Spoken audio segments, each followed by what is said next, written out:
Unser, 196.474 he qualified at, and he's in the #1 position on his final lap as he heads to turn 2 and Audi Bell. He flashes by us. You know, only 4 other drivers have ever won this event 3 times, and if things go right for a couple of laps, Al will be the 5th one.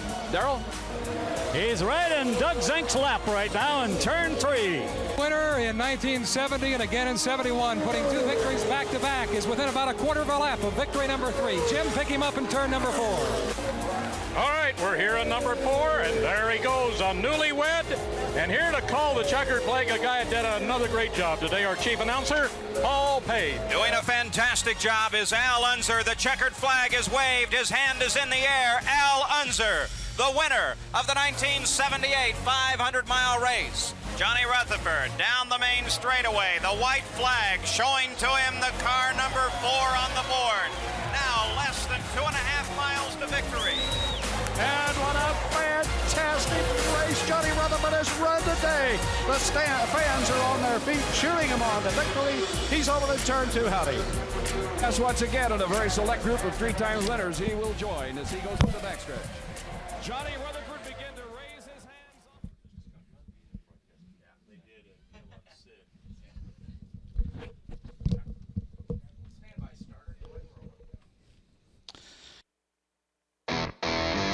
From the Firestone broadcast booth in Long Beach, this is the Verizon IndyCar Series. Welcome to paradise, Long Beach, California. We walk out the back door of our booth and right onto the beach. Don't mean to rub it in. Mark Jane's coming to you from this storied venue for the 42nd time. They're racing here on the streets of Long Beach. Happy to have with us for this session in the booth. He's got to put the rookie stripes back on because we're going to put him down on pit road this weekend for the majority of it. Zach Veach. And Zach, this is one of those places, much like Indianapolis, much like Daytona in NASCAR, you don't need to give the whole name. You just simply say, we're going to Long Beach. Most definitely. And as you said it, this is the 42nd year that they're racing here. So, I mean, it's built a heritage of its own. And, you know, this is one place you want to win right next to Indianapolis to get your status going. Talk about the challenges that these drivers will face with this course. A very, very, very high-speed portions of this race course, but extremely technical at the same time. Most definitely. Long Beach is one of those places that I feel like every time you come back to, you're always learning something. And, you know, you got to think about the street courses that we have at, like, say, Toronto and St. Petersburg. You know, they have a lot of slow, tight 90-degree section corners. And, you know, so the speeds don't feel like you're really, you know, hustling that much. Here at Long Beach, all the corners are very kind of open except for the famous hairpin that, you know, you get down to 35 miles an hour. So a lot of the corners here take a lot of commitment. You're right on the edge, and you got so much speed that if you do make a mistake, you don't have the time to correct the car before you're in the wall. Just like that, we've gone green, installation laps. They'll pull it into the pit box, check it out, send it back on their way again. A rather abbreviated schedule, 2 45-minute sessions, and that's not a lot of time. You got to maximize it. It's got to be certainly no quantity here, so it's got to be quality. Davey Hamilton, of course, will join us for qualifying of the race as our driver analyst. And Zach, Davey has always said that you look at a signature part of the racetrack in terms of being competitive. There is one place where you simply must be fast. Davey's always believed it was the hairpin. Oh, most definitely. Just from my time racing here in Indy Lights, you know, the 2 years that we got to run here, if you had a good car through the hairpin and you were doing things right, that set you up to get passes going into turn 1. Not only did it set you up to make positions in the race, if you were good through the hairpin and you were leading, no one was getting around you. So people always think, well, it's only a 35-mile-an-hour corner, so, you know, how could you lose much time there? But, you know, in these race cars, you spend the most time in the slow corners, so that's where you can gain or lose the most time when it comes to qualifying. Well, Nick Yelman, we won't bore folks with the details, but our rental car experience last night, once we arrived, was something akin to planes, trains, and automobiles. Fortunately, we didn't relive the hotel experience from that new movie, but nonetheless, we were able to get here, and we were rewarded with a beautiful day today. How about them Bears? Going to be a good season for the Bears, huh? Yeah, no, that's about the only complaint we have, because once you roll onto Long Beach, California, and you wake up this morning and you hear the sounds of race cars, it just puts a smile on your face. And then you walk outside and you feel these 68-degree Fahrenheit ambient temperatures, the track temperature right now at 86, and it's just picture perfect right now.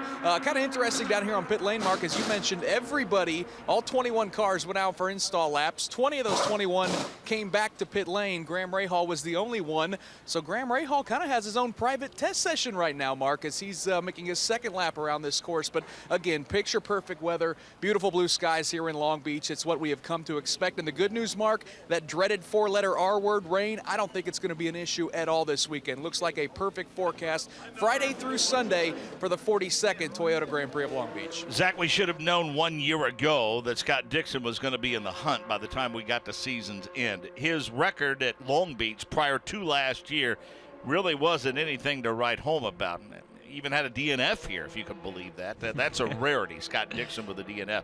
He won this race last year, and who knows? Well, let's face it, it could have very well been the difference because the tiebreaker of the championship with Montoya was number of wins. This was one of them. So Dixon's back here. He's a former winner. And while it was in another series, another formula, whatever the case may be, Sebastian Bourdais with 3 wins here, Will Power with 2 wins here. Those guys, I think, are prohibitive favorites coming into this race weekend. I couldn't say that any better because I feel like Long Beach, as I was saying, this is one of those places that you come to. You're always working to figure it out, but once you do get it figured out, you're always going to be a contender because this place comes down to who can hang it out the most and know every little bump and inch of the racetrack. And once you get it dialed in, you're always going to be fast here as long as the car is working for you. I'll tell you what, Indy Lights not here this weekend after a great battle a couple of weeks ago in Phoenix. One of the young guns, the Rising Stars, is here, though, this weekend, and he's on pit road with Nick Yeoman. And that is Los Gatos, California's Neil Alberico. Now, that's in the northern part of the state, correct? Yeah, that's right. It's right near Santa Cruz, San Jose area. But it's still got to be awfully nice to come down here for the Toyota Grand Prix of Long Beach, am I right? Yeah, not too bad. I live down here in San Clemente now, so I'm only like 40 minutes from Long Beach. This weekend, and obviously the start to the season, assess how you feel like it's gone so far. Your first rookie season with a good team and took Carlin Racing. Yeah, it's been great to be with Carlin Racing. Unfortunately, we're not racing this weekend at Toyota Grand Prix of Long Beach, but yeah, next week we'll rejoin IndyCar at Barber, and it should be good. Kind of hitting the season running and getting some momentum in Phoenix last weekend, and yeah, it should be good. I want to ask you about the Rising Stars program as well, because you've got, I saw Spencer Piggott walking up and down pit lane, and obviously you got an eye on Joseph Newgarden. 3 American drivers. You guys are all getting an opportunity to kind of rise up the ranks here in open wheel racing. Yeah, absolutely. Rising Star Racing has been a great initiative as far as, for my career, and Spencer as well. I mean, we've all been super grateful and blessed to have those guys a part of our careers, and Joseph's been a huge, great ambassador to kind of teach us and put us under his wing and show us the ropes of IndyCar. And being here on the race weekends when we don't have an obligation to drive, it's important to be here and learn as much as we possibly can to prepare ourselves for when we do get that shot. You joined a spectacular team in Carlin Racing that a year ago I think surprised everybody here in the States with just how good they were with Ed Jones and Max Chilton. The opportunity to join that team and obviously have some very talented teammates. How beneficial has that been for you early on? Yeah, absolutely. I mean, both my teammates are veterans, both race winners in lights, so I arguably got some of the best data and the best crew and team to work with, so put myself in a pretty good situation to have a really steep learning curve and learn as fast as I can, as efficiently as I can. So they've been great teammates, great team, awesome to work with, and I can't wait to be back in the car next week. We've got one of your fellow lights competitors, Zach Veach, up in the booth. He says you need to work on your climbing. Is this true? Yeah, Zach and I went on a rock climbing trip during the off season. He's great, a good friend of mine. He's doing a great job in the booth. I listened to him talk in Phoenix, and he's awesome. He's got experience around Grand Prix of Long Beach, and he can give some good insight. But yeah, I actually brought my van out this weekend, so tell him we need to get back out there and go climbing. Hey, keep up the good work. Have a great weekend. Appreciate it. Thank you very much. That is Neil Alberico, one of the many talented young American drivers, Mark, that are going to be rising up the ranks in open wheel racing. Wouldn't be surprised to see he or Zach Veach in IndyCar very soon. Very talented and impressive young man from Northern California. With that van, I think we know what we're doing Sunday night here. We might have to make another trip out to Joshua Tree or just say go up north and hit Yosemite Valley. I'd be down for that. Pace is quickening. Tony Kanaan is P1 early on. He's completed a couple of laps. Charlie Kimball 3 laps into his session. A 45-minute session. Kimball, Kanaan, Marco goes to P1 now, and it's going to jumble quite a bit. The only ones that haven't taken an opportunity to get laps in so far are Rossi, Munoz, and Pagano. Okay, Zach, 2 45-minute sessions. Obviously, there's a plan in place as you go throughout the course of the weekend.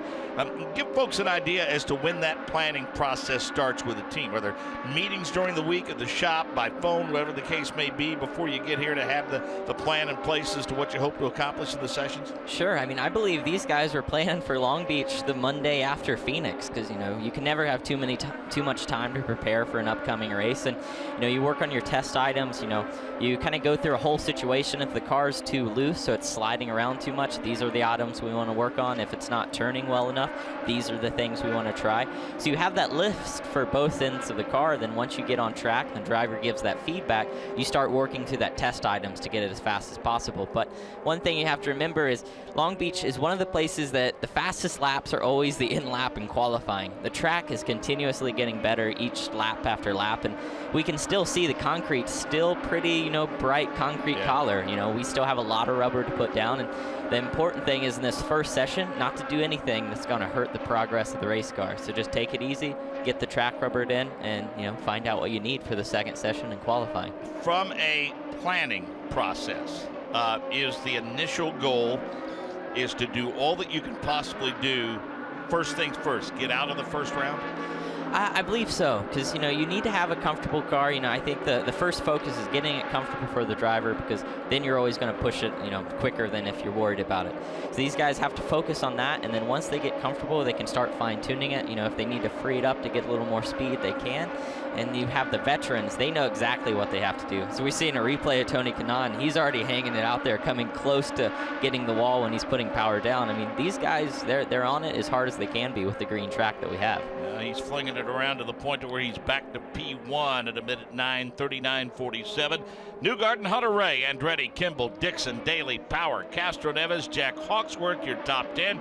10 minutes into this 45-minute session, broadcasting from the Firestone broadcast booth, this is the Advanced Auto Parts IndyCar Radio Network. The best drivers on earth aren't going to push the limits of man and machine riding on just any old piece of rubber, which is why Firestone is the tire of the Verizon IndyCar Series. So when it's time to celebrate the 100th running of the Indy 500, no one knows more about celebrating than the tire that has more Indy wins than anyone else. Because at Firestone, we don't just make tires, we make champions. Whatever you drive, drive a Firestone. There is a cone in turn 10, trying to retrieve it. It's to driver's right, but they've all been made aware of it, and they'll try to retrieve it if they can, but may have to wait till after the session's over. Well, we spent a fair amount of time this season so far giving you an idea of some of the things that go on outside of the obvious, talking about the races themselves and all of the organizations that are intertwined with the Verizon IndyCar Series, and one of them that's been around for quite a while now, IRL Ministries. And we're happy to have David Storvik back in the broadcast booth. And David, welcome to paradise, huh? Yeah, thank you so much. This is awesome up here. You guys always have the best view, too, Are you finding it difficult, like I do at times, to convince family and friends at home that this is a job when you're going to places like St. Petersburg, Florida, Phoenix, and Long Beach to start the season? Yeah, I hear that often, but, it's the work of the Lord and someone has to do it. That's right. So it might as well be me. So. Yeah, it's a burden to bear for sure, and right. You're just the man for the job, certainly.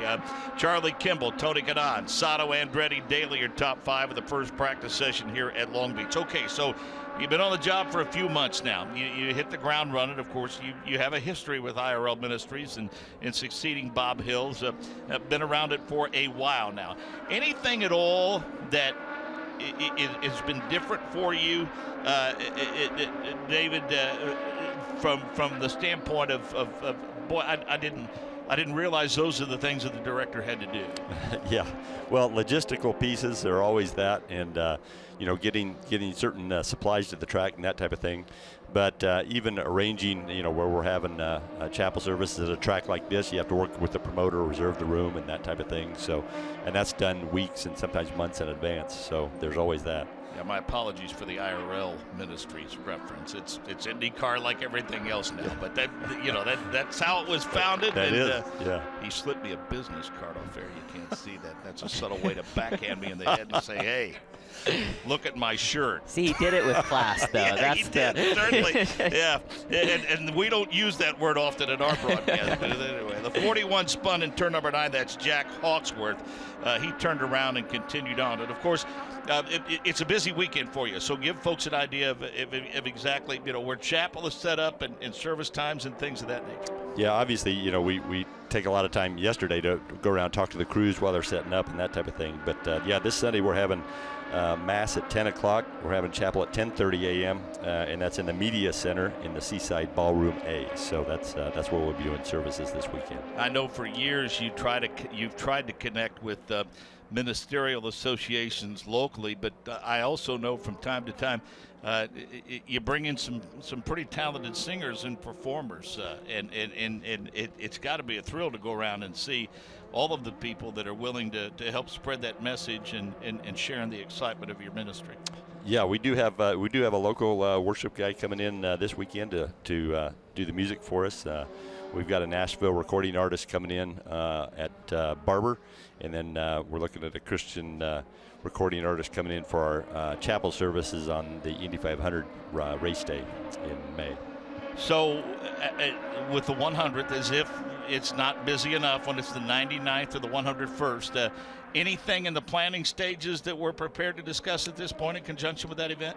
Yeah, we're going to have all 3 weekends. We're going to have a fan outreach in the fan zone area where we'll have our show car out there, and we'll be out there, and we'll have some volunteers out there talking to different fans and that type of thing about the ministry and that type of thing. But yeah, so we'll be doing that all 3 weekends, and then on race day, we have a number of chapel services. We have 4 chapel services and 3 mass services on race day, and 2 of those are going to be public. So we're going to have those at 9 o'clock in the fan zone area and 10 o'clock in the fan zone area as well. There's a web address, obviously. Give folks that web address where they can follow you on Twitter to keep up to date, or maybe better yet, get involved in the ministry. Yeah, absolutely. Yeah, you can check us out on IndyCarMinistry.com. You can follow us on Twitter at IndyCar Ministry. We're also on Instagram and Facebook. So yeah, like our page and follow us along. Director, Chaplain, IndyCar Ministry, David Storvik. David, a pleasure. We'll see you at Barber. Thank you, sir. Yep, my pleasure. Thank you. We're about 15 minutes into this 45-minute session now.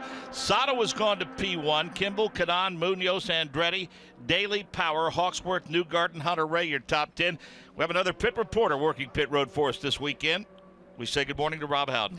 Mark, it's a beautiful morning, of course, here at Long Beach. And we've got a little bit of action down here. Not a ton yet, but we did see the Schmidt-Peterson Motorsports crew for Michele Loesche doing a couple of full-speed pit stop practices. They want to get him dialed in for the race here on Sunday. And I'm down here now with Connor Daly. And we'll all talk throughout the weekend of how big it was when Connor was able to sub last year in that Dale Coyne Racing entry. And he obviously did so well there. Was the second quickest Honda, but he runs here in 6th position right now. Good out of the gate. But he's in pit lane with some issues with the brakes, obviously pushing very, very hard. And I know Zach will be able to speak to what this track does to brakes, but they brought him in, the rear brakes absolutely smoking, put the fans on him, but they got some new sticker black Firestones on. He's getting ready to go back out.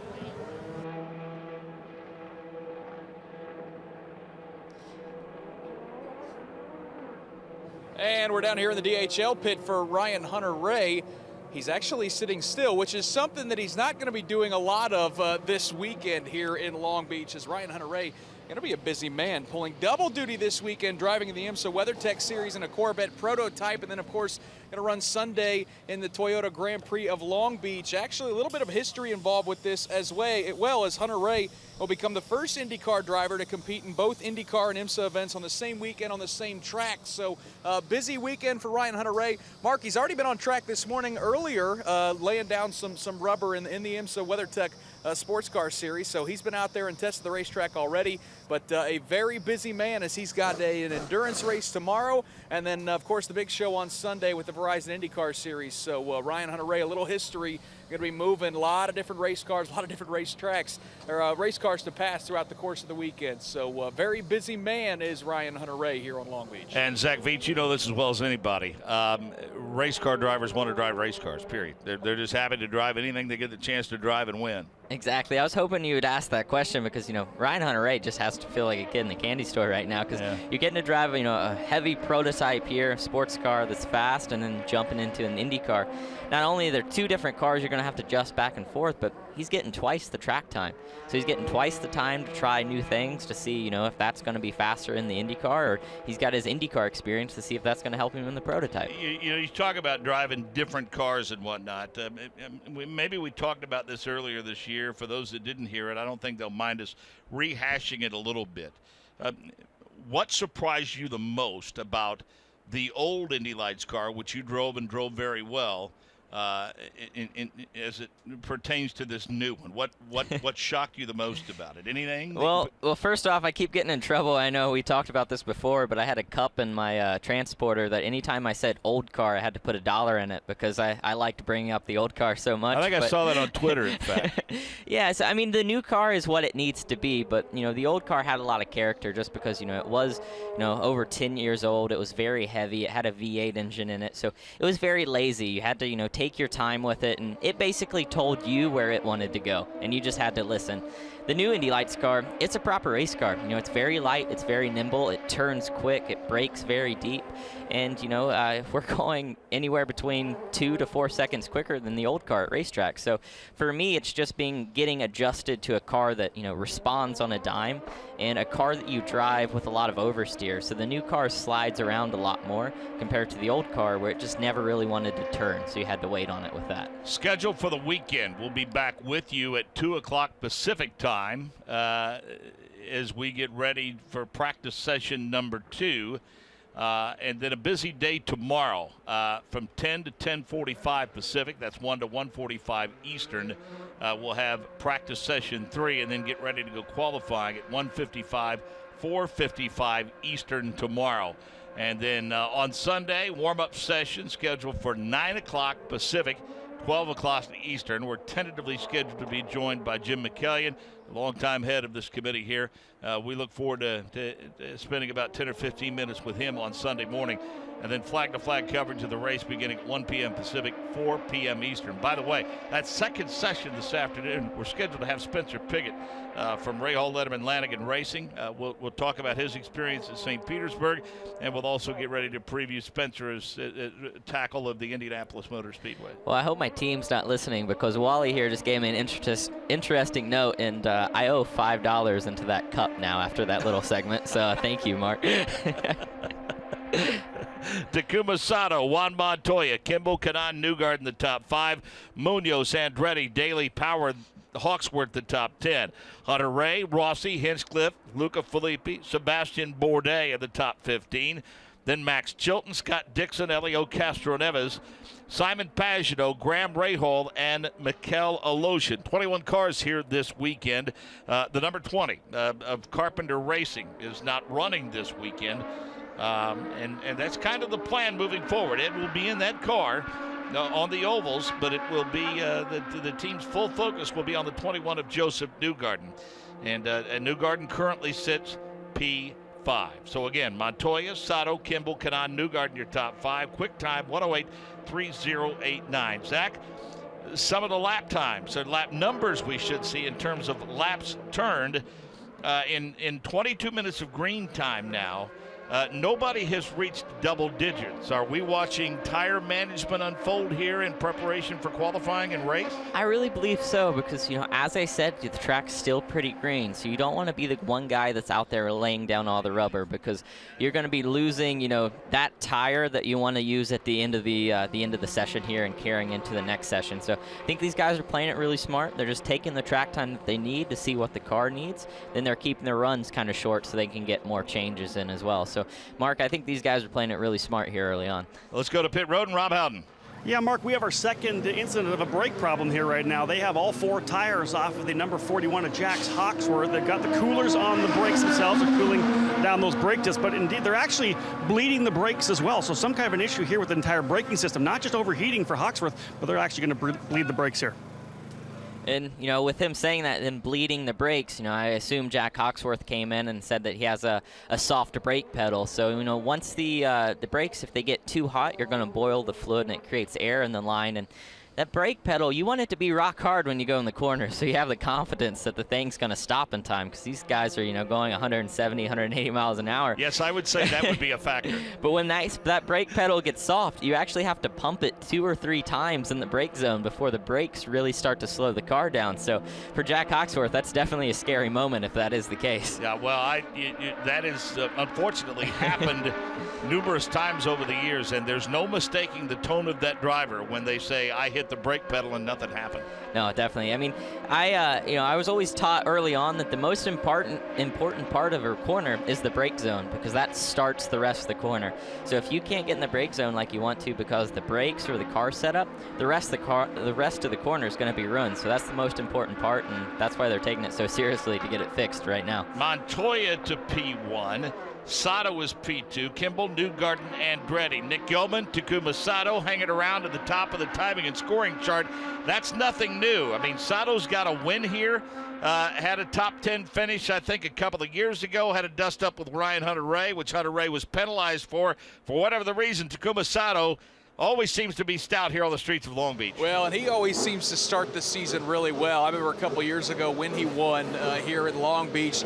He led the points heading to the Indianapolis Motor Speedway. So he likes a lot of these street courses that we start the season at. And, Takuma's off to a fairly decent start after that 6th-place finish at St. Petersburg, 15th at Phoenix, but still leaves him 8th in points, 40 markers behind Simon Pagenaud. So this is a much better start to what he had a couple years ago, and I think that's something this A.J. Foyt Enterprises team really needs. They, after last year, they really needed a strong start. So this is a racetrack that Takuma Sato really likes, Mark. As you mentioned, he had that win. He's been in contention many times here. It just seems like on these street courses, when you really have to hang it out, especially in qualifying later today, I know we kind of expect Chevrolet to be strong once again, but if you had to put maybe a favorite in terms of the Honda camp of a driver that may be able to put it in the Firestone Fast 6, I don't think you look any further than Takuma Sato, a racetrack he really likes. The results speak for themselves, and obviously Taku off to a pretty good start this weekend on the speed charts. And Nick, I don't want to put any pressure on this race team. They put enough on themselves, certainly, but over the past couple of years, but Larry Foyt's influence, stability, changes in the engineering department, certainly sponsorship stability, one of the longest running in the series. And now you have driver stability, and I think this year more than any other is the year that they're looking to start to compete for wins. Yeah, I think that's a fair assessment, Mark, especially with Takuma's teammate and Jack Hawksworth. This is year 3 for him in terms of full-time, and the second year with that A.J. Foyt team. So I would expect this team really to be a contender this weekend. Of course, they're going to add a car, Alex Tagliani. It was announced a couple weeks ago that he'll be in a third A.J. Foyt car for the Indianapolis 500. So this is a team, Mark, that's certainly trying to bounce back from the last couple years, but the stability, you can just see it up and down pit lane when you see these teams. That the A.J. Foyt team is just as good as just about anybody up and down pit lane in terms of personnel, and especially, as you mentioned, with Larry Foyt, who has, provided some leadership with this team that A.J. just quite frankly, with his age, it's tough to keep up, and it's tough to stay up on all this stuff, and Larry Foyt's been involved with motorsports for so many years, so the health of that organization, Mark, seems to be fairly strong moving forward for that A.J. Foyt team. Montoya, Sato, Kimball, Newgarden, Hunter-Reay, your top 5. Power, Andretti, Canan, Munoz, Daly, the top 10. Then Hawksworth, Rossi, Hinch, Luca Filippi, Sebastian Bourdais, the top 15. Then Chilton, Alosian, Castroneves, Dixon, Pagenaud, and Rahal. For those that don't know, can't see all the way around the course from our vantage point, although in terms of road and street courses, this is one of the best we have, especially when you walk out the back door and see the harbor. But anyway, Zach, the multi-screen monitor here, I'm interested to know. Now, a driver analyst is your role.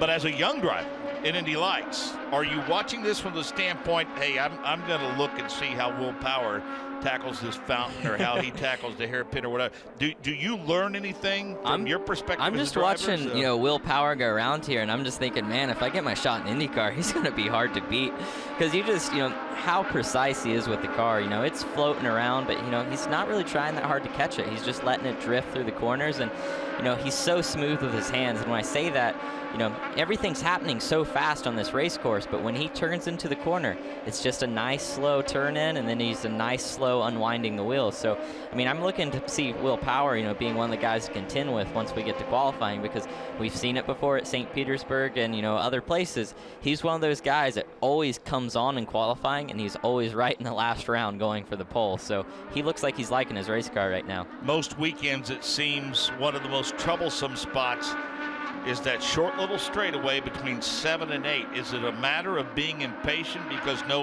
you know once you clear turn 8, you've got a long straightaway, seaside way into 9. You're probably not going to be overtaken in turn number 9, but let's face it, we've seen a lot of cars in the tire barrier in turn 8 over the years. Well, the hard thing is setting up for turn 8, because, you know, you come through the left-hander of turn 7 and you're all the way on the outside of the corner. The track really falls away there and it's bumpy, so trying to get the power down aggressively out of turn 7 really makes it hard to get to power.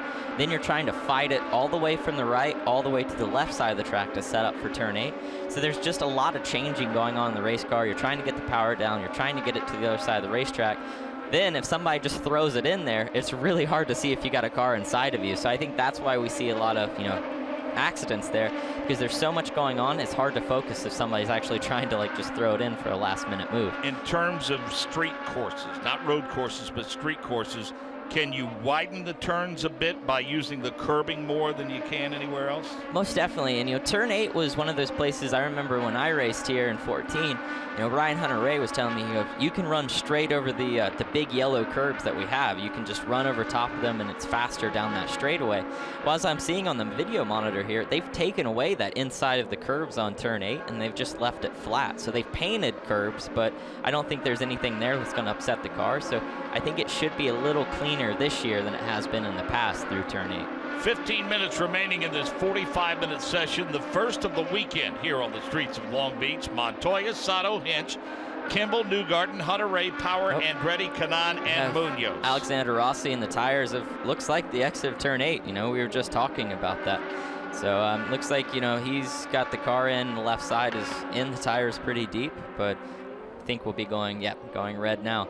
So the credit for that incident goes to Zach Veach. Broadcasting from the Firestone broadcast booth, this is the Advanced Auto Parts IndyCar Radio Network.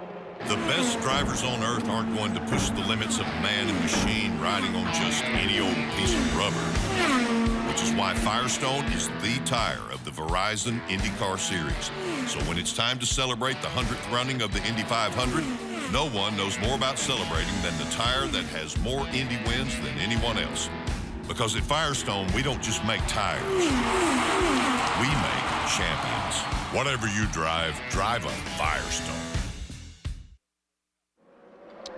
Red flag situation. Zach, we got a late peek at the replay. The 98 machine of Alexander Rossi is being retrieved from the turn 8 tire barrier.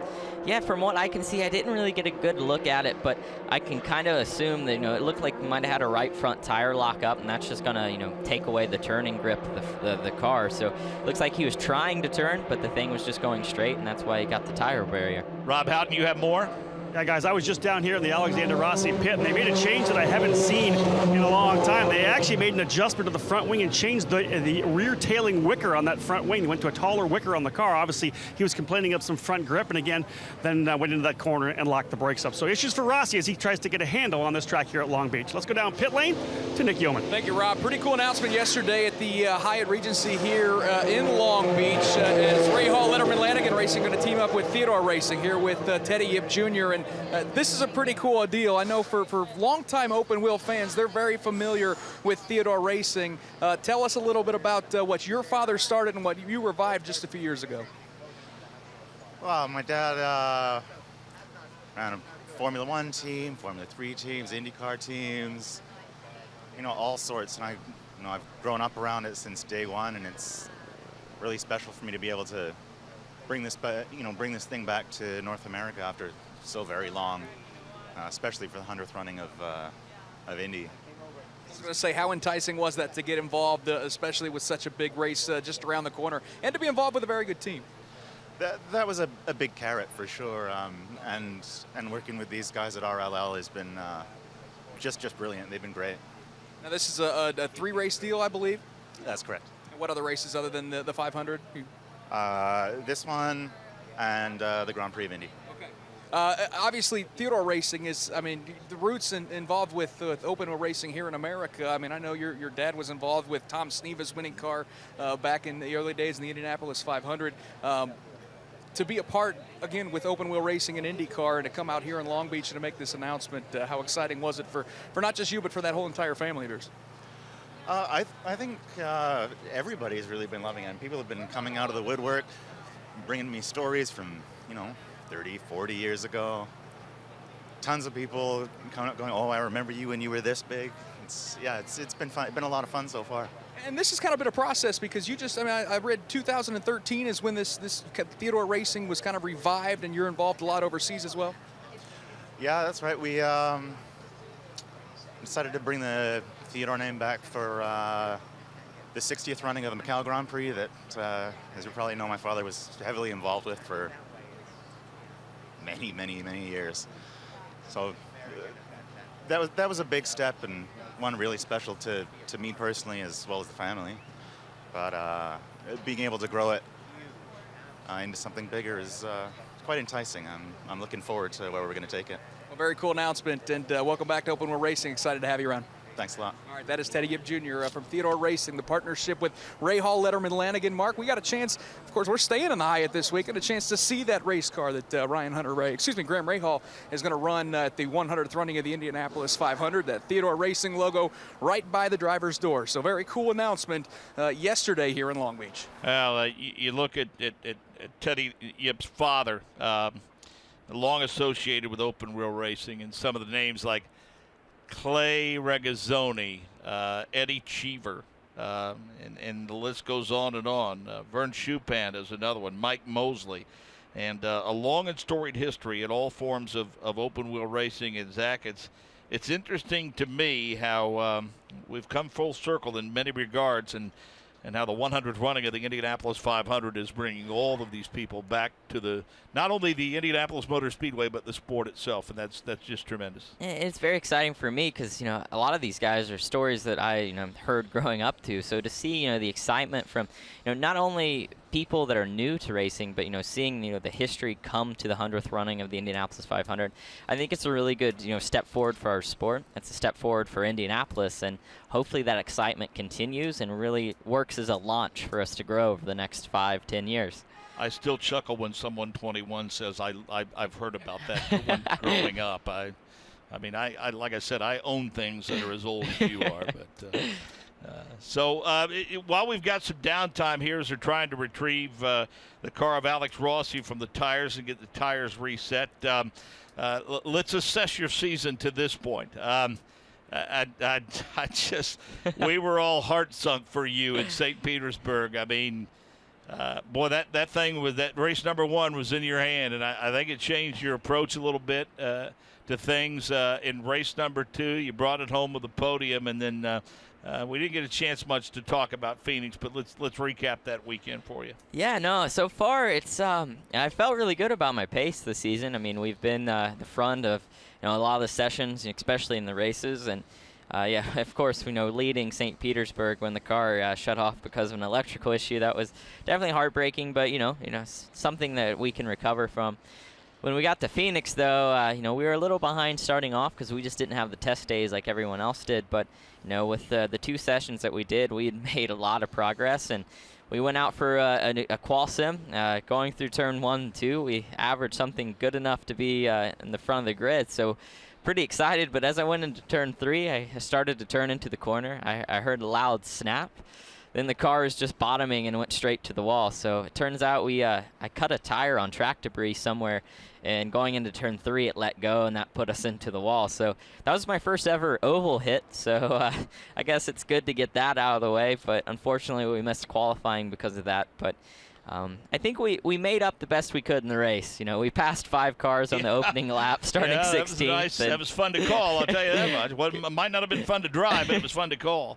But so, we managed to go from 16th to 8th, and, Phoenix is just a place that was so hard to pass at. I either needed a pit stop for tires or I needed some more yellows to try to make something happen, because with us, you could really only make a move on the starts or the restarts. So once we settled into 8th, it was really just waiting for mistakes that, never came from the guys in front of me. But, I'm pretty happy, with us being able to rebound the way that we did. And the Blarty Auto Racing guys, I'm having such a good time working with them. And it's really nice knowing that not only with my teammate Felix Rosenquist and myself, that we're building cars that, hopefully we can, go for a win at the end of the weekend, because, I feel that we have the equipment and the guys around us to do so. Red flag situation. They just about have that tire barrier repaired in turn 8. One-car incident involving Alex Rossi, Montoya, Sato, Hinch, Kimball, Newgarden, Hunter Ray, Power, Andretti, Kanan, Munoz, your top 10. Castro Neves, Daly, Alosian, Hawksworth, and Bourdais. Then Rahal, Rossi, Luca, Filippi, Chilton, Dixon, and Pagano. 21 cars. Clock continues to roll. 6 minutes remaining in this session. Okay, you're behind the 8 ball to start off the season points-wise, but let's face it. A couple of races at Barber, a couple of races at Indy, then on the oval in Indy, you've got a chance to get right back into it. Most definitely, and that's the thing. I'm looking at it from a positive standpoint.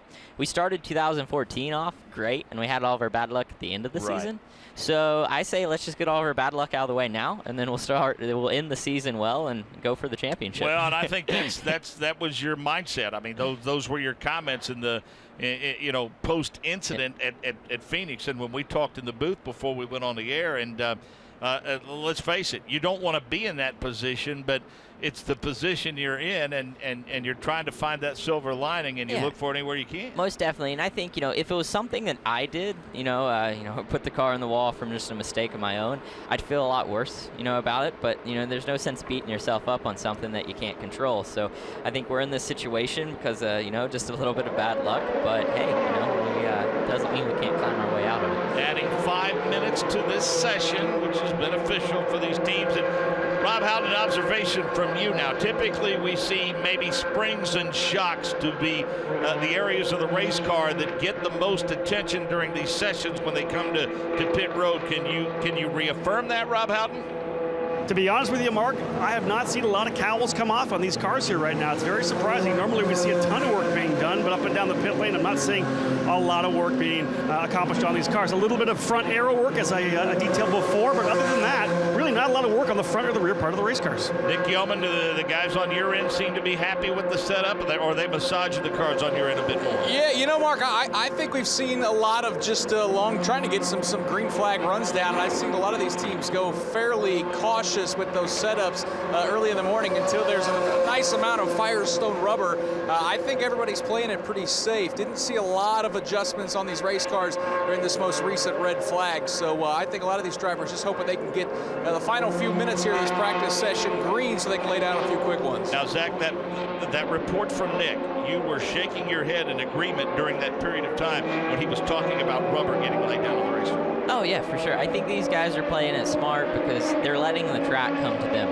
Because, you're going to chase the car in 1,000 different ways right now, and it's not going to be the same come afternoon once we do have rubber down. So these guys, I think they're just trying to get the aero balance where they want, the aero number where they'd like to see it. And the guys are getting comfortable as the track's coming to them, because you can always make more time out of the driver in these early sessions than you ever can the race car, because the track's never going to be the same. So I think these guys are just taking their time, getting comfortable, making sure the balance of the car aero-wise is where they want it, and then I'm sure we'll see a lot more of the damper adjustments come second session when we're getting that final session in before qualifying. Well, now you talk about that Firestone rubber, but additionally, IMSA's here this weekend.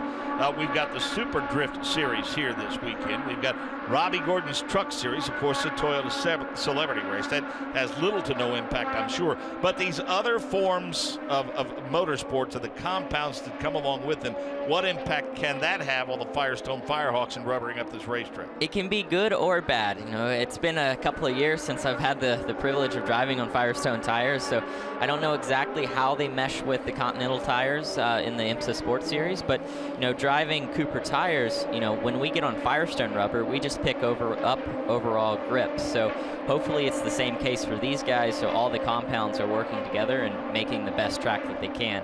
The only thing I would be concerned about is, you have the Formula Drift. Those guys, they put down a lot of hard rubber because that's what allows them to, do the act that they do. So that's the one thing that you always struggle with because you have a really soft race tire going on to really hard drifting tire. It makes it a little difficult in the last few sections of the track. Nick Yeoman, we talk about tires, we talk about Firestones. You had the end of pit road at Phoenix a couple of weeks ago. You saw a dominant day or dominant evening for Elio Castroneves go away because of a tire issue. Same thing when his teammate Juan Montoya was out in front. And I want to revisit that and just but real quick, Nick, just from a standpoint of just going back to 2 weeks ago and revisiting that, what was the mindset of that Penske pit box? Because that's a real rarity, both for Firestone and for Penske. Well, Mark, I think that tended to be more of a setup issue in Phoenix for the issues where Team Penske. We'll touch on that a little bit more in just a moment. Let's talk with Alexander Rossi, who's out of that car. I know this isn't the way you wanted to start your Long Beach Grand Prix debut. Walk us through what happened there. We had a cut left front the run before, so we had to put a new left front tire on, and it was 3 other used ones. So I think it just caught us out a little bit. But I think the initial laps were pretty positive. I'm much happier with everything than I was in St. Pete. So it's a little setback, but I think we only lost 10 minutes in the end, so we'll bounce back this afternoon. You were obviously, when you get out of the car, first thing driver always does is look over the damage. How bad was it? That was all right, actually. I mean, the front wing was obviously gone, but it's very minimal suspension damage, so it shouldn't, fortunately, be too big of a job list for the crew. You're a guy that's raced all over the world. What do you think of this weekend here, the Toyota Grand Prix of Long Beach? That's amazing, man. I'm really happy to be here. I'm really pleased to be in California. It's an amazing atmosphere, and I'm really feel very fortunate to be here. All right, best of luck the rest of the weekend. Appreciate it. Alexander Rossi, whose session done here for the first 45-minute session. Good news is, though, Marcus, he reported things look okay with that race car, so he should be good to go later this afternoon for the second of 2 45-minute practice sessions here in the Verizon IndyCar Series. 5.5 minutes remaining in this session. Montoya, Sato, Hinchcliffe, Kimball, and Newgarden. As we say that, Graham Rahal putting it through quicker paces now. Hinch getting a little quicker. He goes to pit road. He's P3. And as quick as we give timing and scoring, it starts to turn over, and it's no coincidence, because typically when you get to the last 5 or 6 minutes, that's when they really hit the button. Yeah, I believe that, as we say, we only have about 5 minutes to go here, so I don't think we'll see too many people coming in to get changes for the final minutes. They're just going to be getting the laps in. We see outside the window here, Hinch, he's getting his final adjustments on, and we can see him just run to the checkered. But these guys are just going to keep getting quicker and quicker as the track comes to them. So if I was driving right now, I would just tell the crew to let me stay out, let me work on myself, and see what I can put the car up to. Boy, I tell you, things aren't off to a good start for Alex Rossi this weekend. He's running 19th quick and had the issue that brought out the red flag, extending this session. And of course, he made late contact with the wall, throwing away a somewhat promising day. But one of the other rookies, I think, that turned a lot of heads at Phoenix was Max Chilton. He had a great weekend. Oh, most definitely. I mean, Max Chilton, with him coming to Phoenix, his first oval race in an IndyCar, I mean, I think it was a phenomenal job. And, of course, he's got the help of guys like Dario Franchitti. If he listens, I think we'll see him, up at the front, because it's just one of those things. It's about how much you can learn and how much you can take in as a rookie in this series. And I think as long as you have that attitude and mindset that, hey, I'm just here to learn as much as I can, you're always going to be progressing forward. And how about you? You got an attaboy from Dario Franchitti about your work on IndyCar Radio at Phoenix. I really appreciated that. Now, if only, I can have a couple good races and get it for the driving, it'll be a win-win. I know Dario joins us on a regular basis whenever he's not at the racetrack, and we certainly appreciate that, and I know those comments and positive thoughts meant a lot. And let's face it, I mean, you want to be successful, but I think it's important for any driver that's worth anything at all. Most importantly, not only just have the respect of his peers, but have the respect of those that came before you, like a Dario Franchitti. Oh, for sure. And, the thing is, not to, say age or anything, but Dario is one of the guys that I grew up watching. So, I mean, when you're playing with your Matchbox cars. Yeah, right. Exactly. So you play with your Matchbox cars and you're pretending you're racing against those guys. And now you find yourself in the paddock sharing, the same air as them.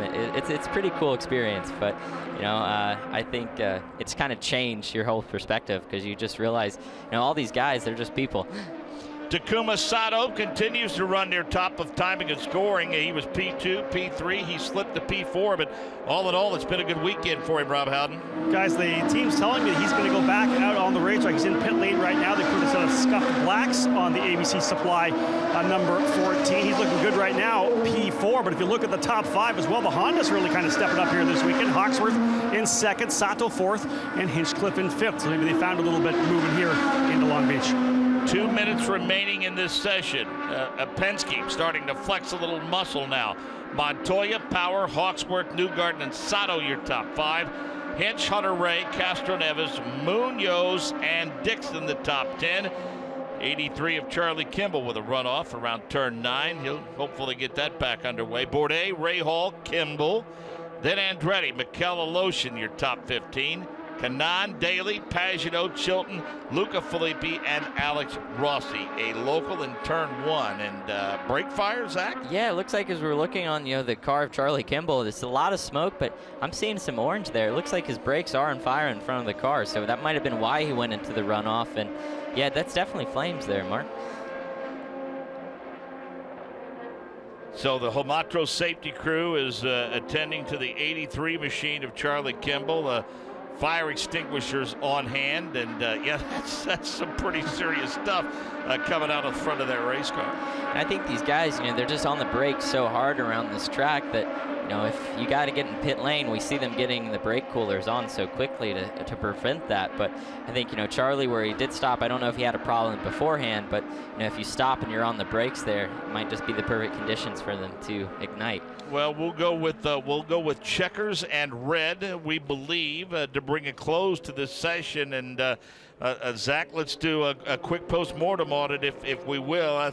I think with the exception of the brief red flag by Alexander Rossi, I think if you had a plan coming into this first session, you certainly had plenty of green track race time to get your checklist going through. Definitely, and it was really nice to see IndyCar give them an extra 5 minutes for the session, because that's just helping everyone to get that extra bit of time that they did lose. And no, I think the guys did a great job. I mean, like I said, we're just getting the track ready for the next session, and they're seeing what the car is doing. They're working on themselves, and I think we're just going to see things get even quicker, of course, this next session and going into qualifying. That's a pretty stubborn brake fire. They had some trouble getting that out. It's not one to go away, but you got to think how hot these things are getting, because, we're slowing these cars down, over 100 mile an hour going into the corners. Yeah, we're going to look at the replay now, taking a look at the 83 machine, and yeah, it just looks like it doesn't want to stop. Yeah, and he was able to get it off into the runoff area.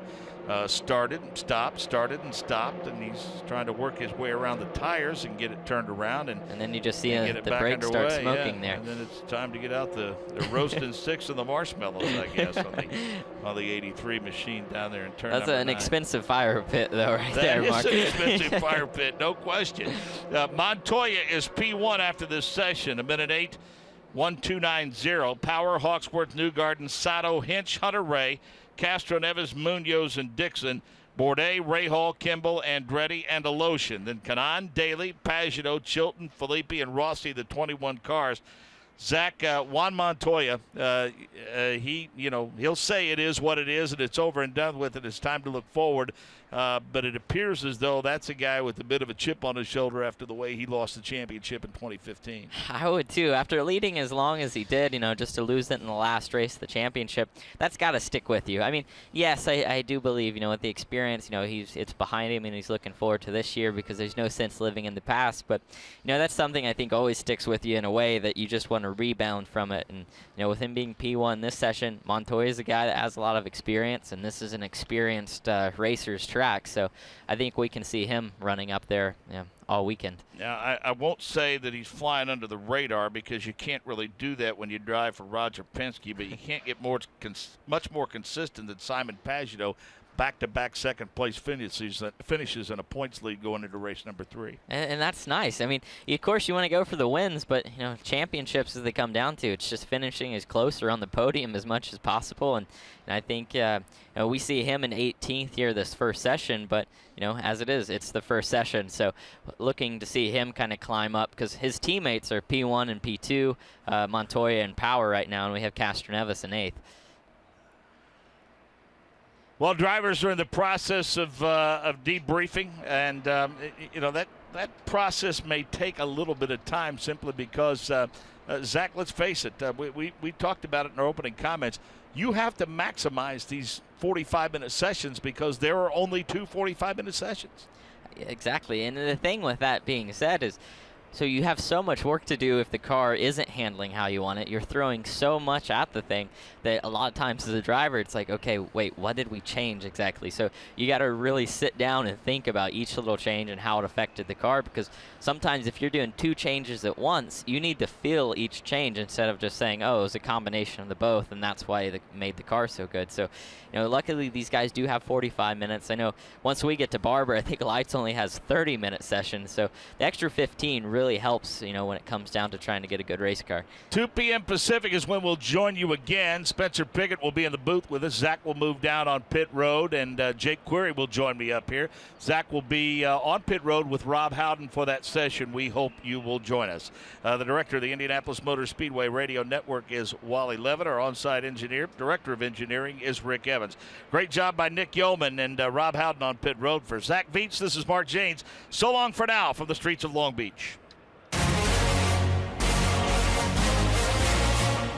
This is the Verizon IndyCar Series on the Advance Auto Parts IndyCar Radio Network. A.J. Foyt down the main straightaway. The checkered flag is out. A.J.'s hand in the air. He is the winner.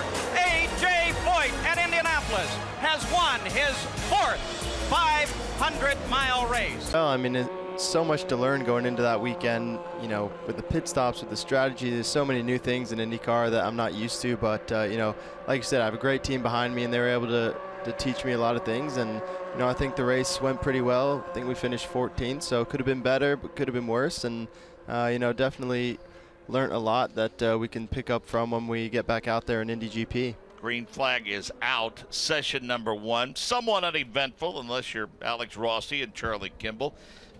Toward the end of the session, Charlie suffered a noticeable brake fire, we'll say, in the front of that car, and Rossi found the tire barrier in turn 8. Montoya, Power, Hawksworth, Newgarden, and Sato the top 5. Clearly, A.J. Foyt Racing has unrolled their machines quickly here this weekend, having 2 drivers in the first session in the top 5, and including one of those in Takuma Sato, who's been victorious here. So let's talk about the momentum that the race team that you're with now picked up over the course of 2015. Lo and behold, once we cleared the Indianapolis 500, Graham Rahal found himself firmly in contention for a championship. I know there was a lot of disappointment in the way things ended for Graham, but I got to believe that for the first time you walked into that shop, you were walking into a situation where a team was clearly excited about 2015 and even more so about 2016. Yeah, it's definitely been a very positive and energetic environment throughout the time that I've been here. And, like you said, they did a great job last year in 2015, right in contention for the championship until the last race. And they kicked off this season very well as, he was 5th last week in Phoenix. So definitely I think they're excited. They had, I think, a few more tenths in the bag than what they showed this morning. So I think they're pretty confident of their car this weekend. And, like I said, it's a great place for me to be as a rookie. Great people around me to teach me, and hopefully we can continue this on for more races this year. Let's talk about your impressions of this historic venue. What have your experiences been like in a race car here? Oh, I love this place. I've only raced here once, and it was last year in Indy Lights, and finished 2nd. So I have good memories of this track. It's just kind of a unique street circuit with all the different fast sections, but slow sections, and the roundabout section there with the fountain is such a neat neat part of the track. So it's a great event as well. It's always crowded. Lots of people here already for Friday. So definitely my favorite one outside of Indianapolis. Davey Hamilton has talked about it. Our driver analyst Zach Veach talked about it in session 1 today when he joined us in the booth. In assessing the car over the course of the weekend, a lot of places where you want to be fast. So I would imagine this is a place where you want to find that quote-unquote balance. But both of them agreed, and I think most of these drivers agree, is the key element is to be fast in the hairpin and coming onto the straightaway. Yeah, it's very important to be quick there. You want to have good traction coming out of the hairpin, get a good run down the first straightaway to prevent people from passing you, and obviously that's the best passing zone on the track. I think that whole last section is very important, but from my experience last year, I made a few passes during the race, and they were all going into turn 9, so I think turn 8 is very important as well, getting a good run out of there, because turn 9, just like turn 1, is a place where you can get a lot of passes done. Verizon IndyCar Series rookie Spencer Pigot is our guest from Ray Hall Letterman Lanigan Racing. Can the month of May get here quickly enough for you?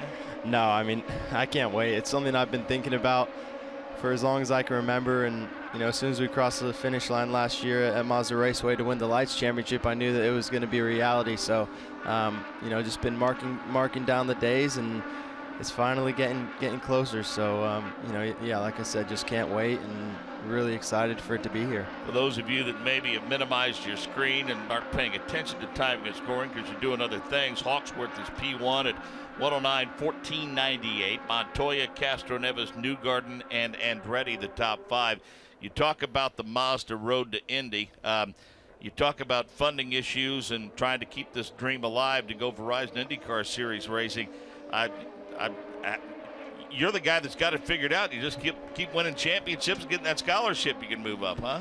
Yeah, I mean, that's the idea of the program. The Mazda Road to Indy has been fantastic for me, and it's really the reason why I'm here this weekend and even made it to Indy Lights, let alone IndyCar. It's just been a fantastic program for me. So I'm fortunate to have been able to take advantage of it, and it just gives you that hope that if you do well and you perform, that you can move up to the next level. And that's what we all want to do, from the guys in USF 2000. They all want to be here racing in IndyCar, and they know if they perform and win races and win championships, that they'll get the opportunity. Juan Montoya taking full advantage of the photo op. He went off course under one of the Verizon bridges, of course, with the Verizon sponsorship on the car. He's back underway off of turn number 5. We saw Rossi's issue in turn number 8 earlier today, Spencer, and that's a troublesome spot. Zach talked about the fact that some of the rough curbing, the noticeable curbing to the bottom side, has been taken away. He thought maybe that might clean up that corner a little bit, because it's been a trouble spot through the years, and as soon as we said that, Rossi nose first into the tire barrier. Yeah, it's definitely a tricky corner, and it's an important corner, like I said, to get a good exit there. So you want to carry a lot of speed on the entry, but it's also downhill.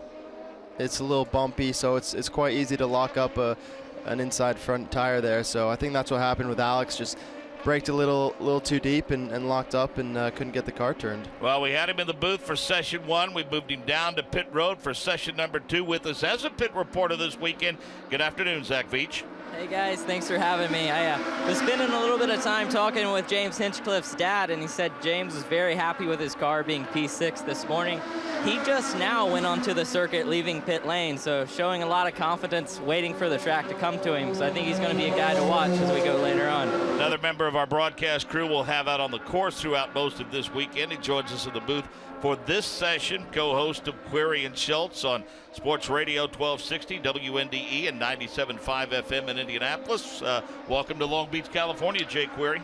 There are certainly worse places one could be. It is absolutely fantastic to be here because the weather's perfect. Spencer, as you had mentioned, crowd's always big here, and that includes with the wide array of things going on Friday, folks watching these cars go around. One of the things I think is interesting, Mark, about this particular track, the area where I am gets to see down in front of me turn number 1 when I called the race here on Sunday, and then also I can see them once I go through the fountain area coming back at me to that left-handed turn that is turn number 6. Now, when they go into turn number 1, we've seen it many times before, Mark.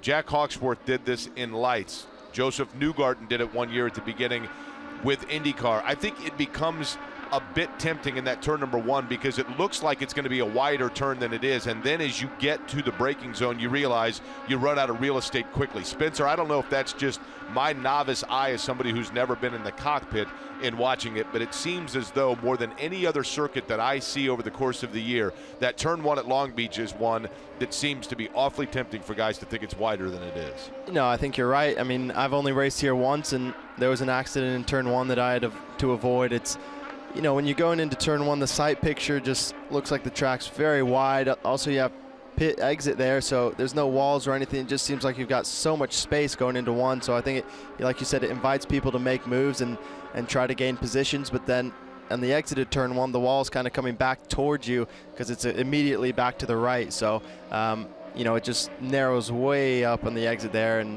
definitely catches people out, I think, like you said, every year it seems to.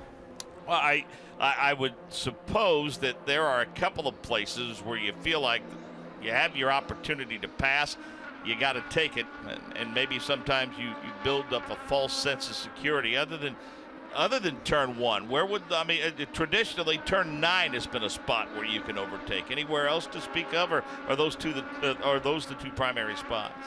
I think those are definitely the two favorable spots here.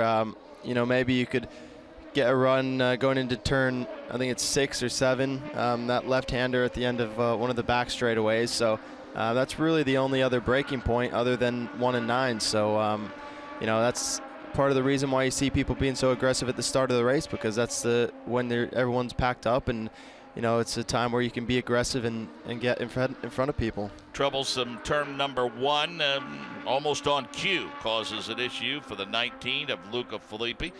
We're taking a look at a replay involving the number 12 machine of Will Power. Let's go to pit road, check in with our other pit reporter. Good afternoon, Rob Howden.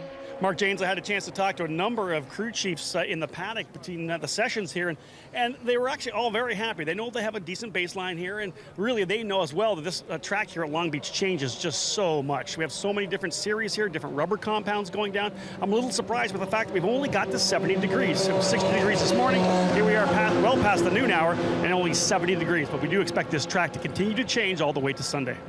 Zach's theory was this morning, early on in that session, we didn't see a lot of drivers turning a lot of laps. That goal is to even though that the compounds don't match, Spencer, you want this track to rubber up. Is that why this session's a bit busier? Yeah, I think so. You know, I know I was down in the pit box there with Graham earlier, and they were just waiting for some rubber to be laid down, and just to get kind of a reference on lap time as well. They wanted to see where the you know, P1 and P2 were before they really went out to see where the track was. So, you know, I think this morning they were all kind of patient, but this afternoon, you know, it's one of the last few sessions they have, so definitely need to get some laps in. Montoya, Power, Hawksworth, Newgarden, and Munoz. Andretti, Kimball, Rahal, Hunter Ray, Rossi, the top 10. Then Bourdais, Daly, Castro Neves, Luca Filippi, who just bumped the tire barrier in turn 1 and is back underway. Mikel Aloshin, Simon Pagenaud, Scott Dixon, James Hinchcliffe, Max Chilton, Takuma Sato, and Tony Kanaan. Preparations continue for Sunday's race. Broadcasting from the Firestone broadcast booth, this is the Advance Auto Parts IndyCar Radio Network. The best drivers on earth aren't going to push the limits of man and machine riding on just any old piece of rubber, which is why Firestone is the tire of the Verizon IndyCar Series. So when it's time to celebrate the 100th running of the Indy 500, no one knows more about celebrating than the tire that has more Indy wins than anyone else. Because at Firestone, we don't just make tires, we make champions.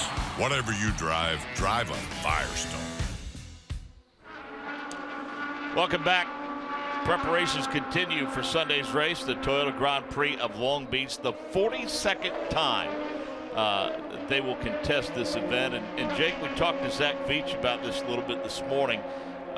Much like Indy, Daytona, Le Mans, let's face it, this is one of those places where drivers rarely refer to it by its entire name. No disrespect to the title sponsor intended, but everyone wants to win Long Beach. I've always gotten the impression, Mark, from both the historical standpoint and the fact that its geographic location, that Long Beach essentially is the Indianapolis 500 of street racing.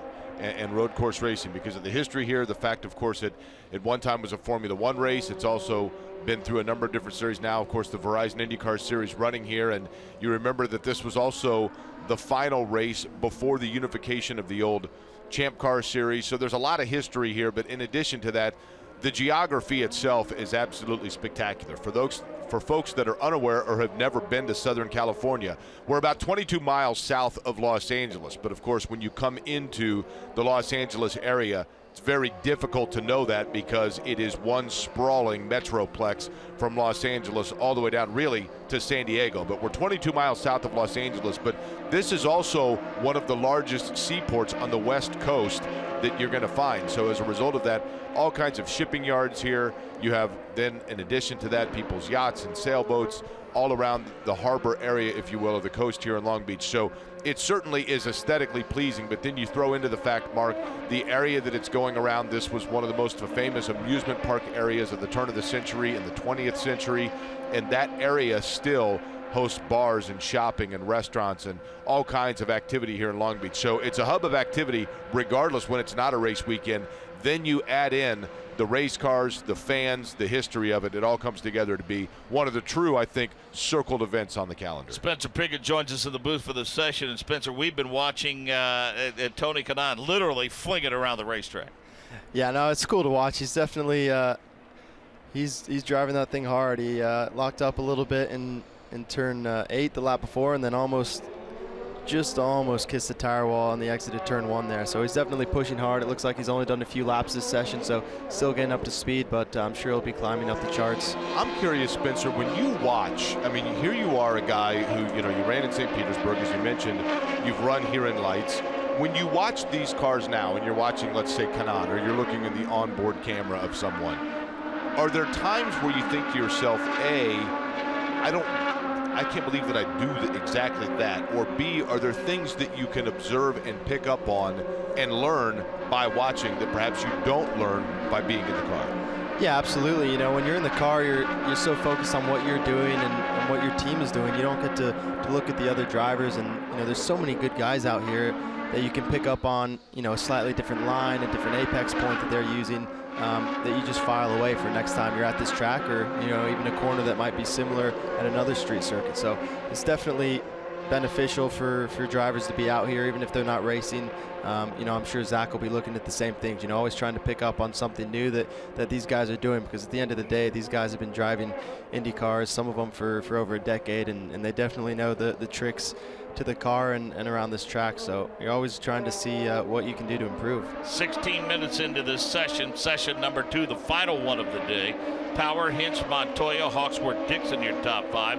Hutter Ray, Castro Neves, Bourdais, Newgarden, and Tony Kanaan, the top 10. Been watching your teammate, Graham Rahal, a couple of sponsorship announcements of late that I know they're absolutely thrilled about, but I would say not only the profile that it adds to the race team, the financial commitment, which is a big benefit, but they've come up with a pretty sweet-looking race car, haven't they? They absolutely have, yeah. I mean, these guys have been working hard. Pengrade have come on board for primary sponsorship for this weekend, and yeah, that car looks fantastic. I think it's probably my favorite one that I've seen so far this year. 26 machine of Carlos Munoz into the runoff area. He is back underway. Well, let's allow this former and current Indy Lights reunion to grow by one. Rob Houghton, you have another graduate of that series on pit road. Yeah, I'm standing here with Gabby Chavez. Gabby, I had a chance to talk with Brandon Fry, who's Max Chilton's engineer, and I asked him how they did in the morning session. He just told me they wanted to get him laps. He did 17 laps, didn't really show a lot of speed, but they just wanted him to learn this racetrack. Can you, as a driver who was a rookie here at one point, kind of give us a little look and decide what it was like the first time you came to Long Beach? What were some of the hurdles that you had to look at and overcome? Yeah, well, I mean, for me, it might have been a little bit easier. I had 2 previous years in Indy Lights that helped me, really come to grips with the track right away. But, first time you go out there in an Indy car, your braking points are different, your speed through the corners are different. All of a sudden, you're taking in so much more information. The way the car feels over the bumps is completely different. And so that is just you're taking in a lot of information that you have to process, and you don't have a lot of time to do it. You got a 45-minute session, put it all together. So really, I think it's just being patient, just getting through it first, trying to keep the car on the track. And, if you can do that, you're going to learn, and you're going to have a pretty good weekend. You had 5 actual on-track sessions when you were here. Were you comfortable enough by the race, or were you still not quite 100%?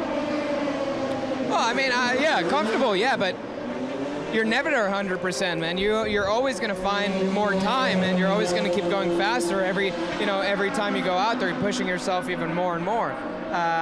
So, I mean, really, you would always love an extra session, but I think it's enough practice to get, pretty well acquainted with the track and up to speed for qualifying in the race.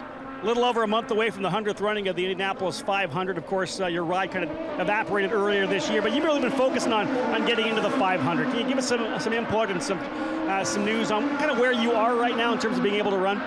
Yeah, I mean, I'm optimistic. I think I'm pretty close to making a deal, and that's where I want to be.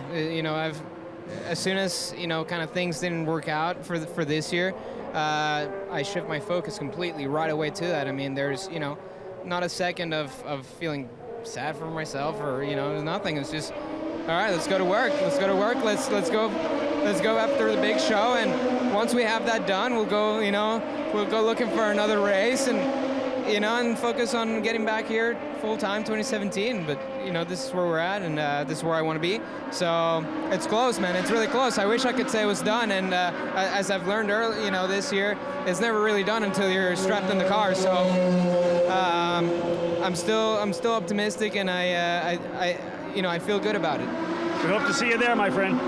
I hope so too. Thanks. Gabby Chavez, ladies and gentlemen, doing whatever he can to get into the Indianapolis 500. 19 of Luca Filippi with it off. He's back underway. Same for the 22 of Simon Pageau. Spencer, for a number of years we have covered Indy Lights under several banners, and oftentimes we see drivers make a bit of a splash, or they do things within the race that kind of have us sit up and take notice.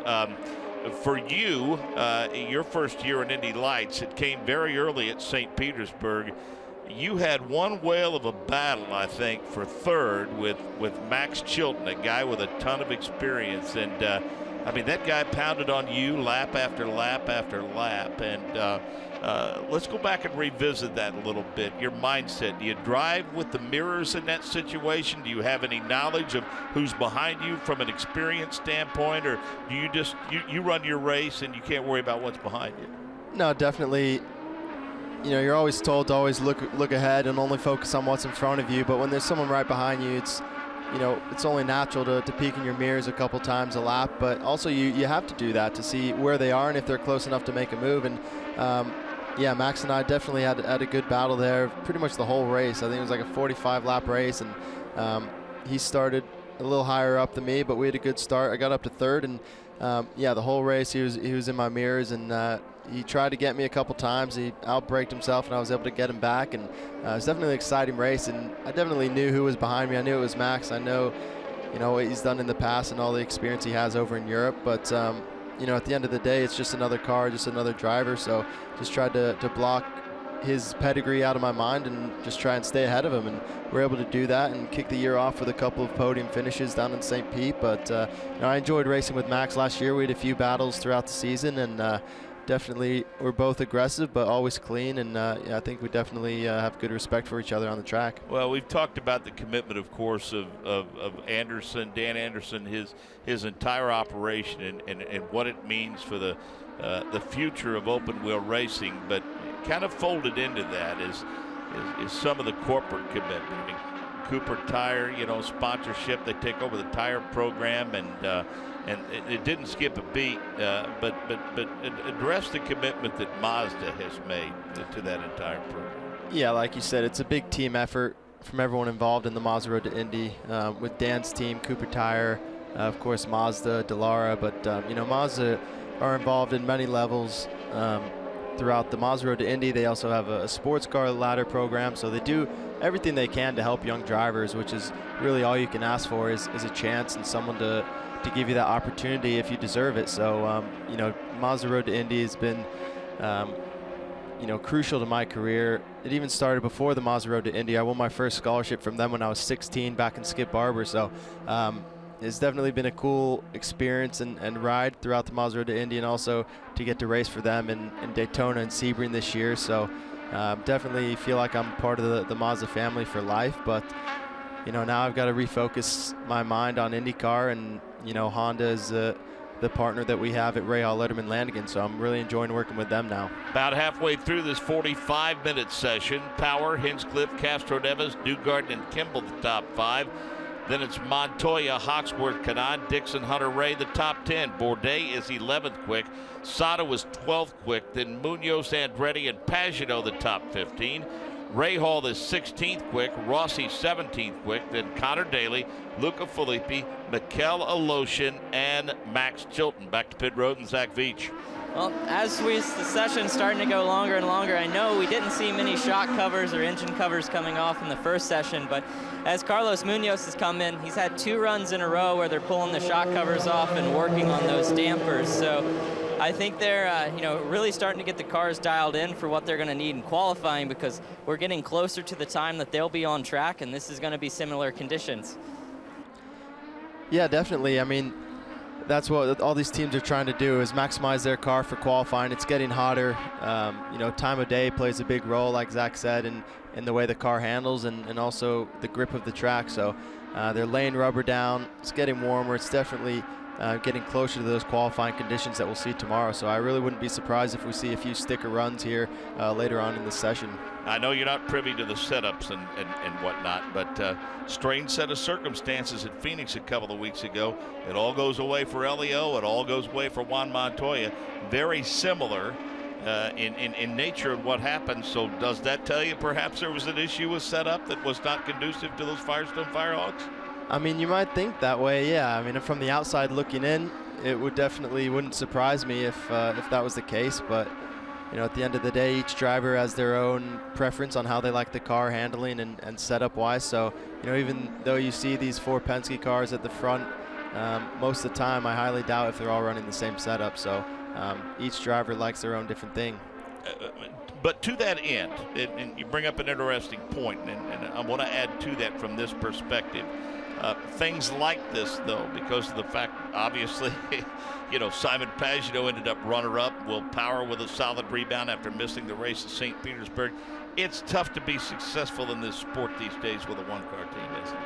Absolutely. You know, that the more cars you have, the more data you have to look from each driver. So it not only helps the driver being able to see where the other guy's braking or his minimum corner speeds, it helps the engineers. They can try one thing on one car, another thing on another car, and you know, they can really advance their setup much quicker than a single car team. So you know, I think that just shows how strong the Ray Hall team was last year. You know, one car team the whole season pretty much, and they were able to fight up there with the big guys. So you know, hopefully we can do a few more races, and with 2 cars just move forward as a team. Having coached for a number of years, if you're an offensive coordinator, you got to have a good relationship with your quarterback. Your best years, I'm assuming, were when you were on the same page with your engineer? Absolutely. I think the best case for me these past few years with Juncos Racing, I was my engineer, Ernie. You know, we got along really well straight from the get-go, and he really understood what I liked in the car and how I liked to drive it to go fast. And, you know, we obviously had a lot of success together in Pro Mazda and Indy Lights. And, you know, now I'm starting to build that relationship with my engineer, Neil, here at Ray Hall Letterman Lanigan. So I think there's definitely a lot of potential with Neil and I. He's a great guy. He's, you know, lots of IndyCar experience, and he gave me a great car at the race in St. Petersburg. So, you know, it's an exciting time to start working with a new engineer, because, you know, the possibilities are endless, and, you know, you're just trying to push each other to the maximum. Points leader Simon Pagano, back-to-back runner-up finishes to start the season, but right now Rob Howden sits on pit road 17th quick. Yeah, Mark, he is not doing what he did in the first 2 races of the season Not at all. They're in here right now. He was 18th in the morning session, currently sitting in the 17th spot. We talked about guys not making a lot of adjustments to their cars early. He had both the front and rear cowl off. They made a rear ride height adjustment. Now they're going to work on the front shocks as well. Pagano, who has been so strong to start this season, I was looking for his first win for Penske Racing, is well behind the 8 ball to begin the weekend here at Long Beach. Jake, they talked it up on IndyCar.com after the first session. Perhaps no one is enjoying this weekend more than Connor Daly. Go back and kind of recap the situation from a year ago in which you can't get into a race car any later than he did. No, not at all. As a matter of fact, if you recall a year ago, Connor Daly was here as he was throughout the course of the year. And I remember seeing him that morning and he said, you know, there's a chance that I might end up in the car today. And I said, what do you mean? This was on race day. And he said, well, Rocky Moran Jr., who had qualified the car, was involved. I believe it was in the warm-up, Mark, where he had an incident that broke his thumb. It was very late. And at the last minute, they determined that he was not going to be able to drive that car for Dale Coyne. So as a result of that, Connor Daly got in. And, Mark, I thought in that particular circumstance, that probably was the day for a guy who obviously is extremely accomplished in Connor Daly and has been racing cars in different series around the world. That might have been the day that really cemented that he was going to end up a full-time driver of the Verizon IndyCar Series, because the job that he did and the competitive nature that he was able to show during the course of that race in a car that realistically they fitted him for that morning and just threw him out there. It was like all of a sudden going out and having to run a mini marathon and doing so in somebody else's shoes that are a size and a half too big or too small. I mean, there's a lot of intangible that goes into that. I thought he was really, really strong in that performance, and that went a long way in getting him the ride now, of course, full-time for this season. 16 minutes left in this session. Zach Veach, you're in that pit box with the 18 car. He's 19 quick so far. He's had some trouble finding some pace in the first 2 sessions. Yeah, but as Daly sets 19th quick in his pit box, they're doing a lot of work to the rear of the car. Dampers like a lot of the other guys, so assuming, you know, he's trying to get the rear settled down or just freeing the car up a little more. But, you know, just to touch what Jake was saying, Daly and I was actually driving the 2-seater together that day that he got his ride here at Long Beach 1 year ago. He sprinted into the staging area looking for his helmet, and I said, well, dude, we don't have to start for another 45 minutes. He goes, I'm on my way to drive an IndyCar. So it's really great to see him, you know, take that opportunity to a full-time ride like he has now. And they're getting the bonnet put on, and he'll be back on the track shortly. 15 minutes remaining in this session. Your top 5: Will Power, James Hinchcliffe, Juan Montoya, Graham Rahal, and Elio Castro-Evans. From the Firestone broadcast booth, this is the Advanced Auto Parts IndyCar Radio Network. The best drivers on earth aren't going to push the limits of man and machine riding on just any old piece of rubber, which is why Firestone is the tire of the Verizon IndyCar Series. So when it's time to celebrate the 100th running of the Indy 500, no one knows more about celebrating than the tire that has more Indy wins than anyone else. Because at Firestone, we don't just make tires, we make champions. Whatever you drive, drive a Firestone. Juan Montoya, a little slow, but it looks like he's back at full pace. So a couple of, Spencer Piggott, a couple of decent-sized straightaways here, although this front straight is not really straight at all. It's got a pretty pronounced bend to it, but certainly the back stretch, if you will. Drafting figure into the equation here at all? I think a little bit for sure. You know, obviously if you're trying to get by another car, you definitely want as long a straightaway as you can to get that draft and pull alongside. But, you know, I think the straightaways here are more challenging for the engineers to decide what downforce level to run, because you obviously have big brake zones, you have a lot of corners, some fast corners where you need that downforce, but you have these long straightaways that really reward lower downforce for higher straight line speed. So typically I think guys tend to trim out here and go for that straight line speed, but you don't want to be giving too much away in the corners either. So it's definitely will be playing on these engineers' minds tonight before they go into qualifying in the race. To pit road and Rob Howden. Mark James, there are monitors all up and down pit lane here at Long Beach and at every IndyCar race we go to, and obviously everyone having a look at those. And for most down here, the biggest surprise we're seeing right now has been the drop of the drivers from AJ Foyt Racing. It was 3rd and 5th for Hawksworth and Sato in the opening session. I talked to Larry Foyt between the sessions, and he said they're very, very happy. They have a really good baseline for street courses, and they were strong in St.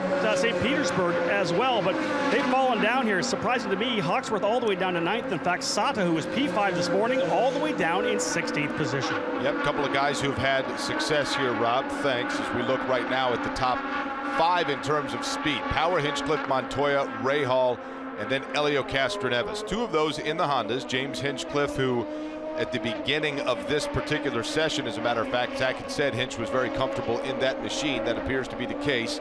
And then Graham Rahal, Spencer, the guy who, of course, your teammate.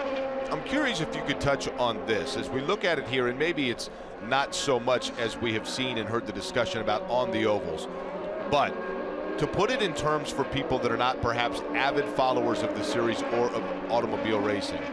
My understanding of Chevrolet and Honda is the following, and you tell me if this is off base, but we have what's called aero kits, which, as I put it in layman terms, essentially different Lego pieces you can put on your car to affect the aerodynamics. A Honda has aero kits that are specific only to Honda, Chevrolet only to Chevrolet. Now, with that, we saw last year with Graham Rahal that it obviously was not a huge setback because your team got Graham Rahal in a position where a championship was right there to the very end for him. But I'm curious, when we hear about the difference in the 2 engines or the speeds created, is this a horsepower issue, or is it simply coming up with the right aero kit packages that is allowing Chevrolet a few more ticks than Honda? Yeah, I think it's, you know, the whole package. Every little bit makes a big difference when you're going at speeds like this. And you know, I think you can see here with Honda having 2 cars in the top 3 that they've definitely been making improvements over the offseason. And you know, I think as a package in general, they've gotten stronger.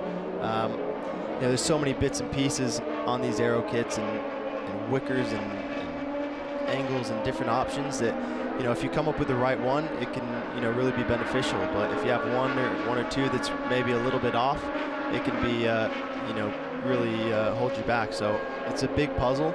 They've got hundreds of different options they can put on the car. So I think when the Hondas find the right one, they can obviously be just as competitive as the Chevrolet is. I'm going to take Graham Rahal out of the equation here, since that's your teammate, and not put that pressure on you to answer that way. Okay, so aside from Graham Rahal, yourself as a young driver, a rookie here in this series, if you could sit down, have dinner with any driver in the series, and they were forced to give you nothing but truthful answers about what they feel in a car, how they understand the engineering of a car, and how they are able to change a car over the course of the weekend, what 2 or 3 guys do you most respect as, you know what, that guy seems to have an understanding of these machines more than anyone else?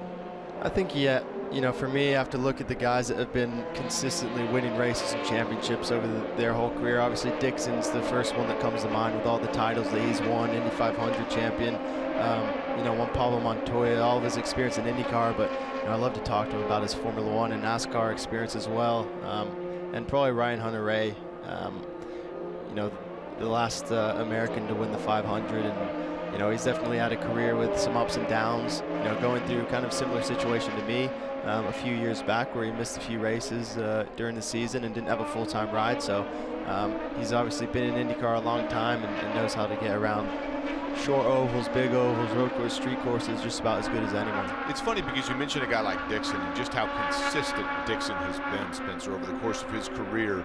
When you think about, and Montoya obviously as well, Montoya might be the most accomplished in terms of all forms here that we see, but Dixon to me strikes me as the kind of guy that just his mind works in a way, and perhaps this is a real challenge for a race car driver, that when he's trying to go fast in the car, he doesn't allow it to make his mind go too fast in the car. Does that make sense what I'm saying? It does. You know, as a driver, you want everything to feel slow, because that means you're in control, everything's calm. When it starts feeling really quick and kind of crazy, then usually that tends to lead to mistakes and spins or you know, something that doesn't really work out for you. So if you can just slow everything down, sometimes the slower it feels, the faster you're going. Can you get into a zone per se? You know, like if a guy's playing basketball and all of a sudden it's like, man, you know, my shots are just falling easily today. Are there days where, for whatever reason, you just think, this is unbelievable, the car is going wherever I need it to go? Absolutely, you can get in a zone. When everything's working well like that, you know, I remember some races last year where I'm going and I look down at my dash and 20 laps have gone by before I even knew what was happening. You just get into this rhythm and you don't worry about anything else other than just driving. You don't look at lap time, you don't look at lap count, speed, or anything, because you know that it's all good because it just feels like everything's perfect. Mark, you've been calling Verizon IndyCar Series races now for close to 20 years. I'm in, I believe, year 8 or 9. Let's be honest, you and I are both still doing this because we're just chasing that zone, aren't we? We're waiting for that one race where everything feels natural and smooth. Well, yeah, I was going to ask him, Spencer, I chose broadcasting because I could never keep my mouth shut. I loved sports. I couldn't catch a cold or jump over a credit card. So I had no chance to be an athlete like you are. So was this something that almost from the time you started walking that you had an interest in? What led to motorsports being your career path? Yeah, I've always enjoyed racing. My dad used to race, so I kind of got the bug from him when I was younger. But I actually started racing motorcycles first, and then BMX bikes, and finally got a go-kart when I was about 9 years old. And from then on, it was all I wanted to do. And I was always wanting to go to the racetrack, the karting track. Unfortunately, we lived in North Carolina, so we had to drive to Ohio or drive to Florida, and then finally moved to Florida, and there are lots of kart tracks around, so that's when it got really serious. North Carolina kid ends up in open wheel racing. How about that? Well, let's continue with this alumni gathering, if you will, of former Mazda Road to Indy drivers. Zach Veach, you caught up with another one on pit road. Yeah, guys, I think we're having a little bit of an Indy Lights party here as I got 2012 Indy Lights champion Tristan Vautier. Tristan, kind of fill us in on the racing you've been doing overseas. I know you've been working with my teammate in Lights, Felix Rosenquist. Fill us in on what you've been doing over there. Yeah, it's amazing to be racing in Europe with Felix in the Blancpain Sprint Series. Just completed our first race last weekend where we had an amazing weekend, scored fastest lap of the race, fastest lap of the weekend, but unfortunately had a failure with 1 lap to go when we were running in third, so a bit of a shame for the result, but having a great time with Felix. We're both, he's running in obviously Indy Lights this year. I was there 3 years ago, so it's cool to be with him, yeah. Very nice, and you had some success here at Long Beach. What has this place always meant to you? Yeah, I just love the track. There's an amazing rhythm, an amazing atmosphere as a driver. You know, the whole event is a great deal. It's always great to come here, great vibe.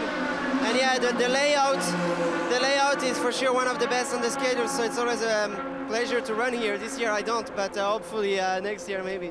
Well, you did a great job last year driving for Del Coyne. We hope to see you back over here racing in IndyCar sometime soon. Thank you. Thanks, Tristan. We just got a really cool shot of a camera angle just above the fountain. And Jake, that's one of the areas that you release the cars to. You get them literally coming and going at you. This is an incredible venue. So many twists and turns and unique characteristics to it. Best way I can describe it is from my location here. I am essentially in the middle of, I think it's Shoreline, where they go down and take a left-handed turn. That is turn number 1. At that point, they go out of my view and around the fountain area, but in doing so, they eventually have to work their way back up the other side of the street. Of course, there's a wall in between the two of them, and then they come right back into my view before taking that left-handed turn. So just imagine looking down a long hallway and watching somebody enter a door at the very end of the hallway, working their way around, and then coming back in on the right-hand side, another door, and coming back towards you before they make that left-handed turn. It really is an interesting sight to see, Mark, and once they go into turn number 1, working their way around that fountain area, but when they take that right-hander, that is turn number 5, I believe it is, before that lefty, that is 6, things can get a little bit tricky there as well. So there's a lot of activity that I see here at Long Beach in one of the greatest cliches in racing, but it holds so true, especially here. You're not going to win the race in the first turn. You can certainly lose the race in the first turn, and we've seen that in the past year, Mark. 3.5 minutes, Power, Hinchcliffe, Rahal, Pagano, Montoya, your top 5. This is a nice rebound for Hinch. He had a miserable weekend in the car at Phoenix International Raceway, and Honda with 2 of the top 3, Power, Hinchcliffe, and the guy standing next to me, his teammate, Graham Rahal, in the number 15. A quick time so far, it's at 07.5992. Spencer, the theory was when we talked with Zach Veach in the booth this morning that as the session progressed, we're looking for qualifying sims because, quite frankly, while you want to be in the Fast Six, I think is the initial goal is to get out of that first round and get into at least the final 12? Yeah, absolutely. You want to advance as far as you can, but first and foremost is to get through the first round into the Fast 12, and from there, if you can get into the Fast 6, even better. Obviously, qualifying is very important around here. Even though you do have a few long straightaways, you still want to be up front and try to avoid a bit of the mayhem that can happen in turn 1. So, there's a few minutes left. I wouldn't be surprised if we see some new names up top. The sand continues to run out of the proverbial hourglass on this session, Rob Howden.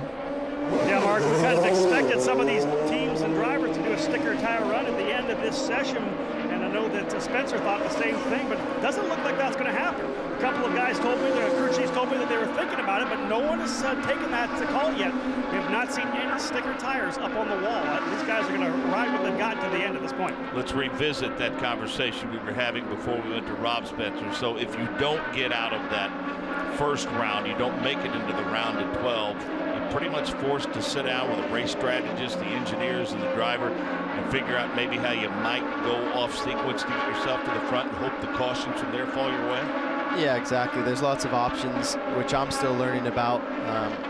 Being only one race into my IndyCar career, still learning about everything that can happen and when yellows fall, when to pit, and when not to. But the only maybe good thing about it is you'll have 2 sets of sticker Firestone red tires for the race instead of using that second set in round 2 of qualifying. So that's one good thing. Maybe if you catch a yellow, you can get some free track space and put those on and try and gain some track position there, but definitely your work's cut out for you if you don't make it through that first round. By the way, our good friend Steve Whittick reminds us that the top Honda in the second session last year was Graham Rahal.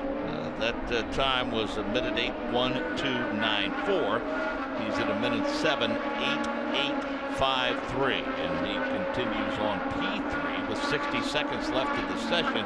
Power, Hinchcliffe, Rahal, Pagano, Montoya, Castro Neves, Dixon, Hawksworth, Newgarden, and Sato. Then Kimball, Bourdais, Aloshin, Connor Daly, Tony Kanaan is 15th quick.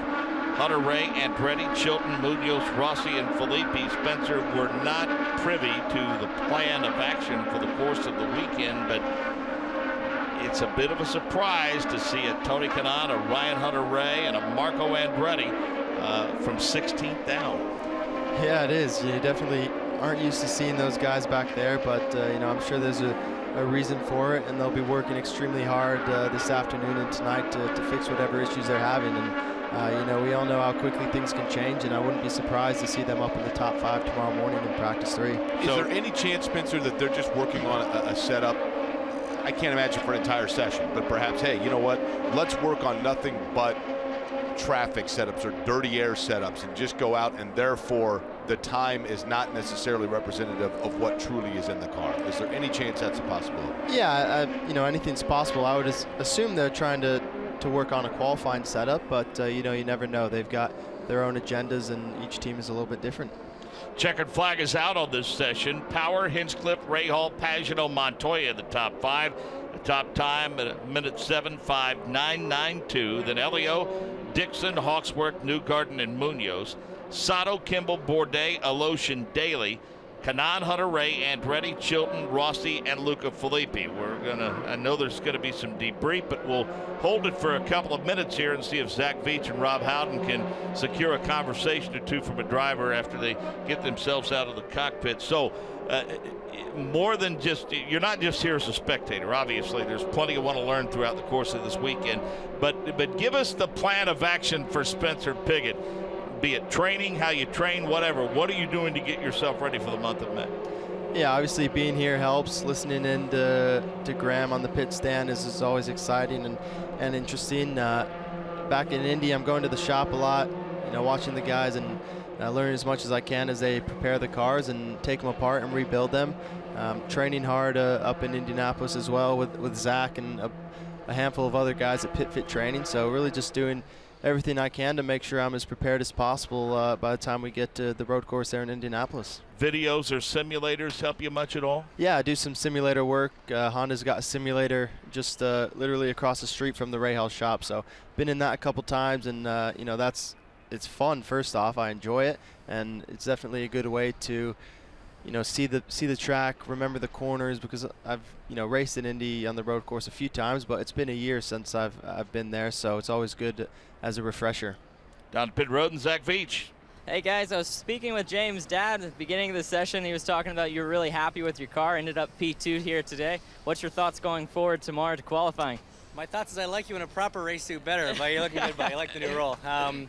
Yeah, no, obviously a solid day for us. It was, nice car roll off the trailer, really strong, and first session was a bit messy with some of those reds, so we weren't quite sure what everybody had, heading into this afternoon. We just made small changes to the car over the break, and yeah, the pace is there. I mean, we had a couple things could have done probably a bit better even in that session, so we'll see. So far, so good. Okay, well, great job today, and we'll see you here tomorrow. Down to Rob. Will Power last year, obviously not good to you here at Long Beach. It's a great way to start off the weekend. This time around, P1 here in the second session. Tell me about your race car and how it feels out there. Yeah, it's pretty good. Just going through a few changes, and yeah, I think we're in good shape. Obviously, some people probably didn't get to do new tyres at the end, but yeah, we'll see. Just working at it. Thanks, Will. Thank you. Will Power, folks, happy with the way things are right now, and he knows this track is going to continue to change. Will Power is a guy who always lets his driving do the talking, no matter the situation. Young man, outstanding job. We were thrilled to have you. And, anytime you're not in a race car and you're at the racetrack, if you can work it outdoors, always open. Thanks a lot, guys. I appreciate it. Thanks for having me on the show. Yep, and we wish you all the luck and success in the world in the month of May, and enjoy that experience. I know it'll be a special one for you. So Jake Query joined us for this session, and based upon the course of the day, guys like Power and Pagano, Montoya, Castro Neves, they've been there all year long, but it's nice to see guys like Hinch and Rahal have some pace here. I would throw Hawksworth into that mix as well. I mean, this is a guy that obviously has a teammate in Takuma Sato who's won here. Hawksworth has been very good in lights on this circuit. Rob talked about it earlier. You see him right now 9th quickest on this list, and then Sato at 11th. So Mark, going to be a competitive weekend all the way around, all the way through the Firestone Fast 6, and then of course the race comes Sunday. 10 o'clock Pacific tomorrow, 1 o'clock Eastern. We'll have the final practice session, then go qualifying at 1:55 tomorrow afternoon Pacific. That's 4:55 Eastern. The director of the Indianapolis Motor Speedway Radio Network is Wally Levitt. Director of Engineering, on-site engineer, and producer is Rick Evans. Great job by Zach Veach and Rob Howden on pit road, and thanks again to Ray Hall, Letterman, Lanigan driver Spencer Piggott for being a guest in the booth today. For Jake Query, I'm Mark James. So long from the streets of Long Beach.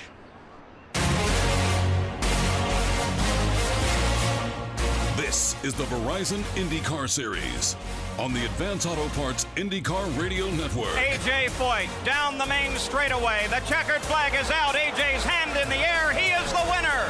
A.J. Foyt at Indianapolis has won his 4th 500-mile race. A.J. Foyt, our winner. The flag will fly now for Tom Sneva and then for Al Unser. We will be talking with all of these drivers in just a moment. Lou Palmer is in victory lane as A.J. Foyt takes now his victory lap around the 2.5 miles of Indianapolis. A record-breaking end to a record-breaking month. A.J. Foyt, the 4th win at Indianapolis. A month that saw the 200-mile-an-hour barrier broken, not just in the practice